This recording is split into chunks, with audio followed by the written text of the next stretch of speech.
आवाज देने के लिए किसानों को चाहिए।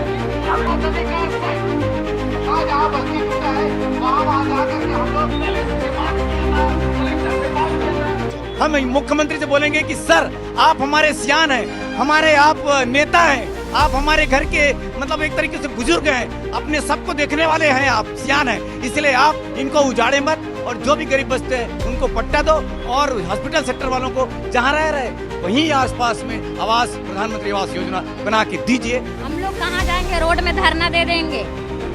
और इतने साल से हम लोग हॉस्पिटल में काम कर रहे हैं तो हमारे रहने की व्यवस्था तो बनाना ही चाहिए सरकार को। पर ये लोग का अचानक से आता है, खाली कर देते, कभी आता लाइट बंद कर, कभी बोलता है खाली करके चले जाओ। तो हम लोग अभी क्वार्टर या मकान अभी कहाँ पर दिए हुए हैं? हम लोग को कहीं जगह नहीं दिया। लड़का में रोजी मजदूरी करते यहू घर भगाई तो मैं कहाँ जाऊँ है। न मोर बेटा बीएसपी नौकरी नहीं है, न सरकारी नौकरी नहीं। मोर बेटा कस के पढ़ाए नौकरी देते नहीं, वो तो अपने अपना आदमी भर लेते। मुख्यमंत्री हमसे बात करो, मुख्यमंत्री हमसे।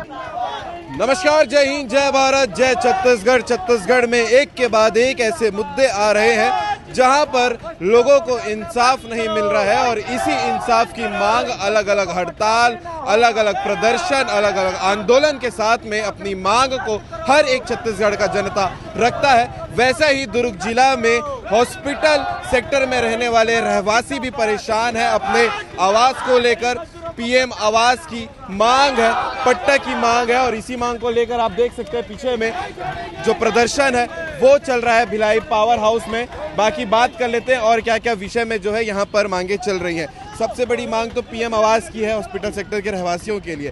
क्या कहना चाहेंगे आज के प्रदर्शन के साथ में, पूरी डिटेल बताइएगा। ये है कि आज के प्रदर्शन में हम ये सरकार से मांग कर रहे हैं कि जो हॉस्पिटल सेक्टर के 702 परिवार हैं उनको आप उजाड़िए मत, बल्कि उसी आसपास में प्रधानमंत्री आवास योजना के तहत आप घर बना के दे दीजिए।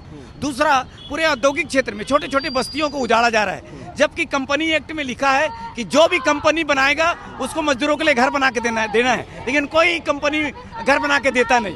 तो उन गरीब बस्तियों को आप पट्टा दीजिए। इस सरकार से हमारा पहला मांग है कि आप गरीब मजदूरों को पट्टा दीजिए और किसी भी बस्ती को उजाड़ने का कोशिश ना करें। इसके अलावा तो एक सवाल ये भी है कि जो हॉस्पिटल सेक्टर में रहने वाले लोग हैं वो कौन कौन से क्षेत्र में काम करें? मुख्य रूप से तो अस्पताल, बीएसपी मुख्य रूप से बीएसपी के ही अस्पताल में काम करते हैं और संयंत्र के अंदर वो ड्यूटी करते हैं। खास तौर पे सफाई कर्मी सबसे ज्यादा है।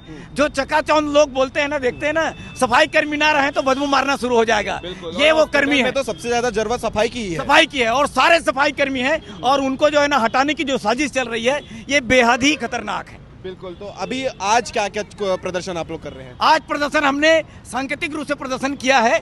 आवास से अधिकार यात्रा हमने निकाला था, लेकिन सरकार जिला प्रशासन हमसे बात की है कि हम चंद दिनों में, कुछ ही दिनों में आए थे बात करने के लिए। कलेक्टर से भी बात हुई हमारी और एडिशनल एसपी और एसडीएम से भी बात हुई है। तहसीलदार भी आए थे? तहसीलदार भी था। तो सबसे बात होने के बाद बोले हैं कि हम एक हफ्ता के अंदर कोशिश करेंगे मुख्यमंत्री से मिलाने का। हम चाहते हैं मुख्यमंत्री से सीधा बात करें और इस समस्या का हल कराएं। तो ये सवाल सीधा मुख्यमंत्री को रहेगा। मान लीजिए ये वीडियो मुख्यमंत्री साहब खुद देख रहे हैं तो उनको क्या बोलना चाहोगे? हम मुख्यमंत्री से बोलेंगे कि सर आप हमारे सियान हैं, हमारे आप नेता हैं, आप हमारे घर के मतलब एक तरीके से बुजुर्ग हैं, अपने सबको देखने वाले हैं, आप सियान हैं, इसलिए आप इनको उजाड़े मत और जो भी गरीब बस्ते हैं उनको पट्टा दो और हॉस्पिटल सेक्टर वालों को जहाँ रह रहे वहीं आसपास में आवास प्रधानमंत्री आवास योजना बना के दीजिए। आपसे हमारा यही विनती है। ठीक है।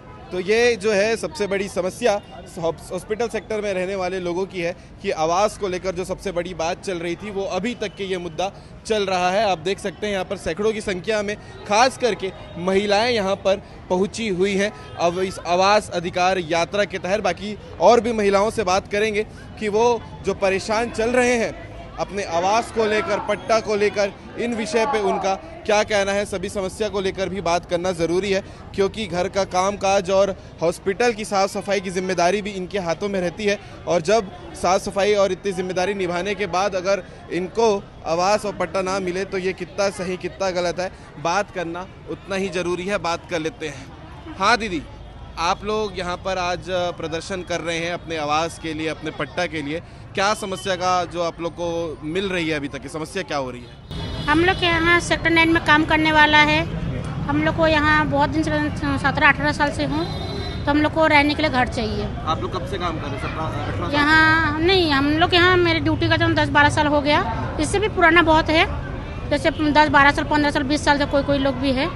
पर ये लोग का अचानक से आता है, खाली कर देते, कभी आता लाइट बंद कर देते, कभी बोलता है खाली करके चले जाओ। तो हम लोग अभी क्वार्टर या मकान अभी कहाँ पर दिए हुए हैं? हम लोग को कहीं जगह नहीं दिया।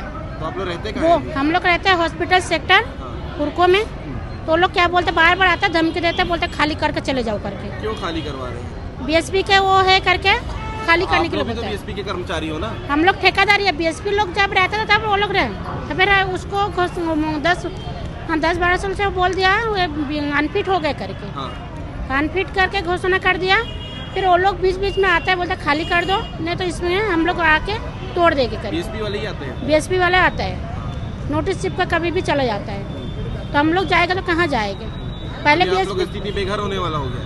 हाँ, कौन कौन रहते हो घर में? घर में हमारे पूरा परिवार रहता है, फैमिली रहता पति है, पत्नी बच्चे रहते हैं? बच्चे रहता है, 3 बच्चे हमारे, मियाँ बीबी दोनों को ही। हैं। आदमी हाँ ऐसे प्राइवेट ऐसे काम करता है, मजदूर वाला। हम लोग सेक्टर 9 में काम कितना मिल करते रहा है अभी हॉस्पिटल में? हैं। टंका है महीना में ऐसे 10-12 हज़ार मिल जाता है सेक्टर 9 में। हाँ माँ, तो परेशान हस?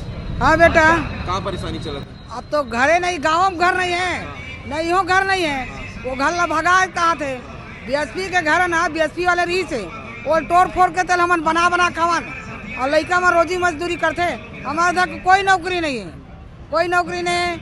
लड़का में दूर दूर में काम करे जाते, आ जाबर दूर पड़ी, पढ़ैया लड़का मन दूर पड़ी, जाबो कहाँ, घर ला खाली करी था।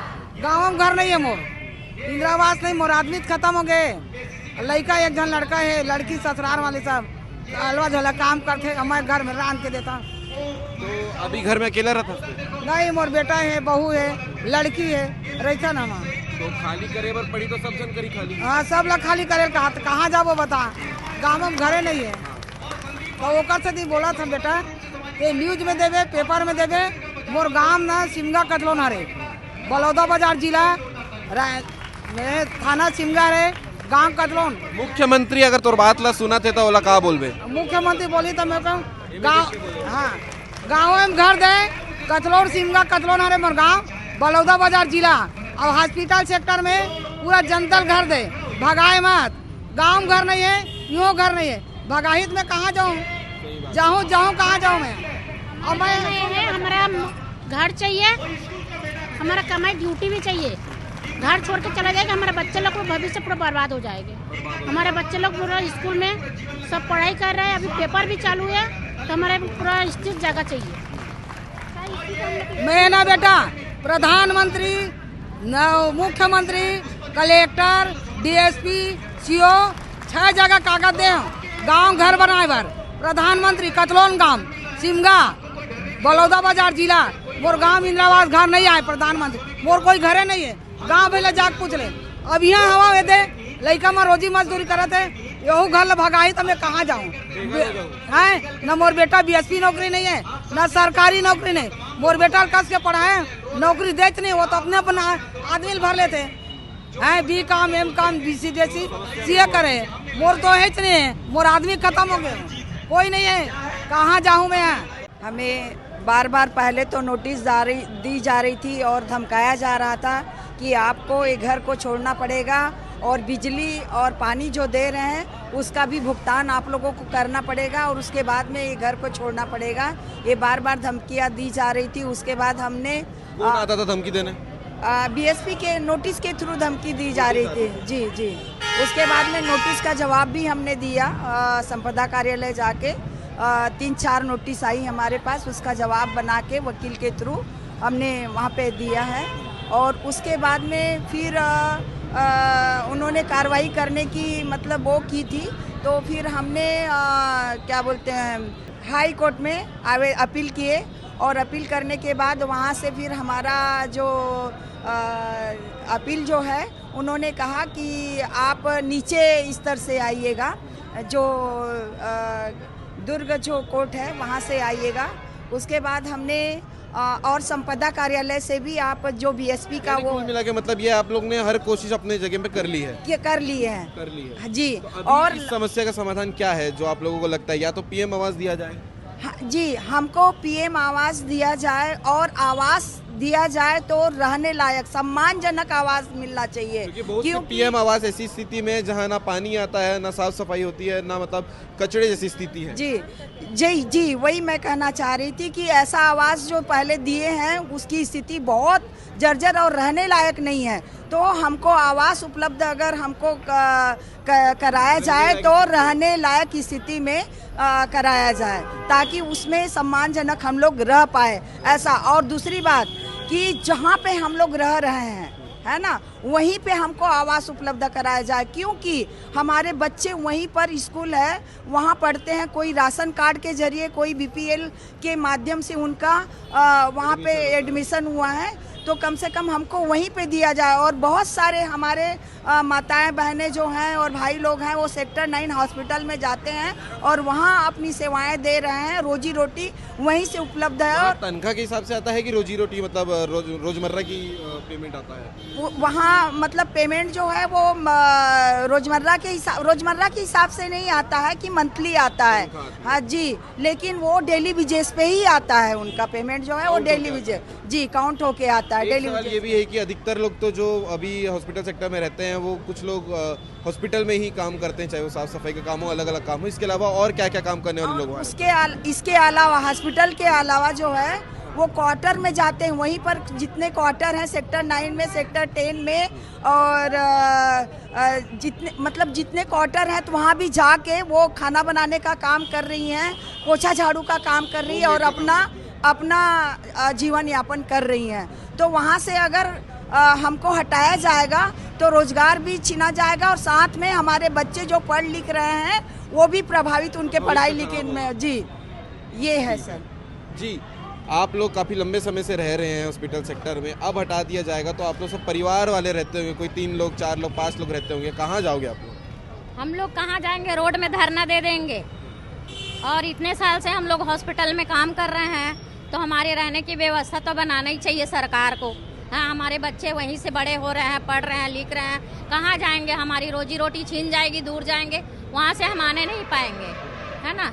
इसलिए हम लोग को जरूरी है कि वहीं को वहीं हमको आवाज़ दिया जाए। कितने समय से आप लोग को नोटिस वगैरह आ रहा है? नोटिस तो हमारी 2 साल से आ रही है, 2-3 साल से आ रही है। ये हो गई है कि हाँ, कभी भी भगाने के चांस में है, इसलिए हमको आवाज़ की जरूरत है। हाँ, अब तो हम लोग ऐसा अब उग्र आंदोलन करेंगे, मरेंगे या मारेंगे, इस प्रकार से हम लोग का हाँ स्थिति हो गई है। कहाँ जाएंगे छोटे छोटे बाल बच्चे को लेके, इतने सामान को लेके हम लोग, बताइए। हाँ, जब इतने साल से हम बीएसपी में कर्मी हैं तो हम लोग को कम से कम आवास की योजना तो बनाना चाहिए ना।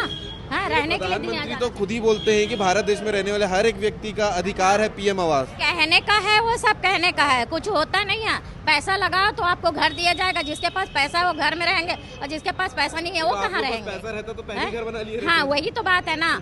10,000 की रोजी कर रहे हैं, उसमें हम क्या खाने के लिए करेंगे, क्या बच्चों को पढ़ाने के लिए करेंगे, कि रहने के लिए करेंगे, बताइए। हाँ, इसीलिए हम लोग को जरूरी हो गया है, घर की मांग है। इतनी बड़ी कोरोना काल में हम लोग अपने बाल बच्चे को छोड़कर वहाँ हम लोग सर्विस किए हैं, बड़े बड़े मरीजों के साथ में हम लोग काम किए हैं, हर एक प्रकार से हम लोग सामना किए। कोरोना में एक दूसरे का हेल्प नहीं करते थे, हम लोग जितने मरीज आते थे उनका हेल्प करते थे, तो हमें आवाज़ दिया जाए, इसलिए हम। कोरोना के टाइम में तो महीनों भर तक के कोई घर से नहीं निकलता था, आप लोग निकल के जाते थे? हाँ, हम लोग निकल के सर्विस करते थे, हमारी मजदूरी करते थे। हम अपनी जान को नहीं देखकर, अपनी जान को कुर्बानी देकर हम लोग ड्यूटी किए हैं और लोगों की जान बचाई है। तो हमारा अधिकार बनता है कि हमें रहने के लिए आवाज़ दिया जाए। और जब आप लोग को अभी घर से भगाया जा रहा था, ऐसा लगता होगा कि आप लोग का उपयोग करके छोड़ दे रहे हैं। हाँ, इसीलिए हमको ऐसा लगता है कि हम इतने दिन से कार्य किए हैं, इसका कोई भी हमें फल नहीं मिला है ना। हमें रहने के लिए आवाज़ जरूरी है, हमारे बाल बच्चों के लिए जरूरी है, पढ़ाई लिखाई के लिए जरूरी है। कहाँ पढ़ने जाएंगे बच्चे, बताइए? भविष्य के लिए जरूरी है, आने वाली भविष्य के लिए ही हम लोग आवेदन कर रहे हैं। तो ये सबसे दुख की बात है, जिन लोगों ने अपने कोरोना के वक्त में लोगों की सेवाएं की। कोरोना के वक्त आप जानते होंगे सबसे भयानक ये समय रहा था कि लोग रोज़ाना हज़ारों की संख्या में ख़त्म हो रहे थे। उस समय हॉस्पिटल सेक्टर में रहने वाले लोग जो हैं वो हॉस्पिटल में जाकर मरीजों की सेवा करते थे, हॉस्पिटल में तैनात रहते थे, फ्रंट वॉरियर बनकर खड़े थे। और आज स्थिति ये आ गई है कि इनको जो जहां ये रहते हैं हॉस्पिटल सेक्टर से, वहां से हटाया जा रहा है। अगर प्रोसेस में हटाना है तो बिल्कुल हटाइए, लेकिन उसका विकल्प पहले ला लीजिए, फिर हटाना जो है उचित हो सकता है। सिर्फ हटा देने से, बेघर कर देने से एक अलग ही विषय पैदा हो जाएगा। तो जो जिम्मेदार अधिकारी हैं, जो अगर इस वीडियो को भी देख रहे होंगे, तो किसी को अपनी माताजी, किसी को अपनी बहन समझकर इनका भविष्य भी उजागर करना चाहिए। जिन लोगों ने बुरे समय में लोगों की सेवा की है, उनके बुरे वक्त में भी सभी को सामने खड़े होना चाहिए। इनको भी एक घर, एक आवास मिलना चाहिए।